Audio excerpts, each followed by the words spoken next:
On peut avoir appris à taire les inconforts qui se passent dans la relation. Par exemple, une phrase qui a été dite difficile à recevoir ou qu'on a perçue avec un ton qui nous rend sensibles. On peut avoir grandi dans des contextes où en fait on ne met pas trop les choses inconfortables comme une façon de préserver le lien, la qualité du lien, la relation.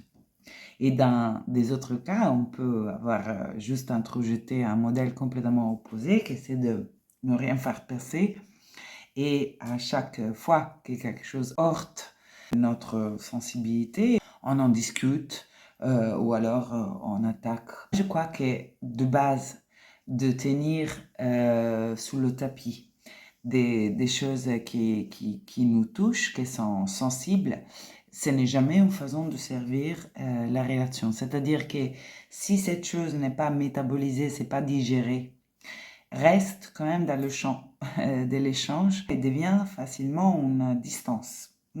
Quelque chose qui interrompt, on va dire, la connexion. Ce n'est pas une règle non plus de tout dire de ce qu'est le comportement d'un autre peut éventuellement activer chez nous. Moi, ce que je crois qui est important est de pouvoir amener éventuellement cette conversation avec une intention de préserver le lien plutôt que de détruire, plutôt que de partir à l'attaque, plutôt que de gagner une guerre. Quand l'intention est celle-là, c'est cette énergie qui passe finalement.